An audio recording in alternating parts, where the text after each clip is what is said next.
Привет, друзья! В этом ролике хочу поделиться тремя полезными книгами для роста вашей продуктивности, эффективности мышления, борьбе со страхами и развитию soft skills. Книги Дейла Карнеги, США.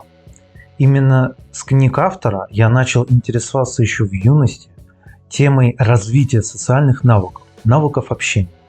На даче в конце нулевых я читал и серьезно конспектировал книгу «Как перестать беспокоиться и начать жить». Могу, конечно, спутать ее с другой книгой автора «Как завоевывать друзей», но не суть. И был у меня забавный случай. Я решил применить на практике типичный американский совет – чаще улыбаться людям. Наверное, я делал это в течение нескольких недель, жарким летом, в дачном поселке. Эффект меня сильно удивил. Люди не только не были расположены ко мне в большей степени, чем раньше, а стали отвечать непониманием и не особо желали идти на контакт. Книга, безусловно, полезна, но уже тогда я сделал вывод. При использовании на практике советов из материалов зарубежных авторов нужно быть готовым к тому, что они либо будут работать некорректно, либо не будут работать вовсе, или даже могут дать негативный эффект. Тем, кто интересуется темой знакомств и так называемого пикапа, возможно, знакома данная проблема, что советы, скопированные из книг американских авторов, не всегда работают в условиях стран СНГ. Также и здесь. Книгу, как и некоторые другие, можно изучить, понять, какие принципы транслирует автор, и даже что-то взять на вооружение, но применять на практике с осторожностью. Максим Чернов, Россия. От американского автора переходим к российскому. Увы, качественных книг авторов из России или стран СНГ по теме soft skills, саморазвития, борьбы со страхами немного на книжных полках. Поэтому в данном блоке рассмотрим Максима Чернова и его книгу «Из связей князя». Сразу отмечу, это не реклама, и я еще не купил книгу и только собираюсь это сделать. Она мне, правда, очень интересна. Так что мнение о ней прошу оставить в комментариях под видео. Автора я советую, так как давно знаю его по YouTube каналу и полезным материалам, которые бегло изучаю уже около 7 лет.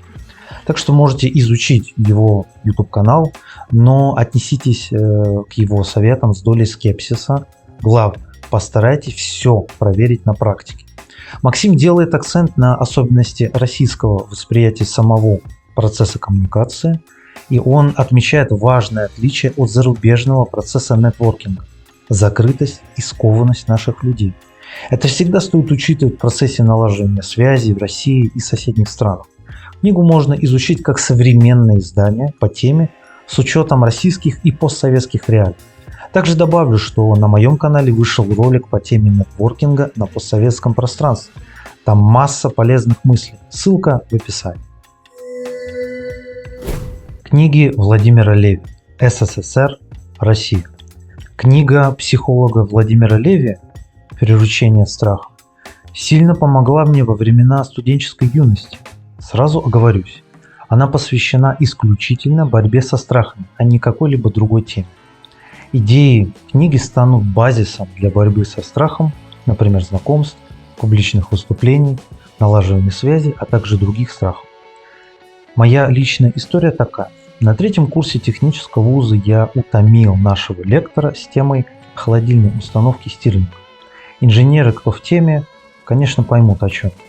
И после того, как я устал уже спрашивать и интересоваться данной темой, меня вдруг весной 2012 года обрадовали тем, что отправляют на выступление с докладом на неделю науки нашего вуза.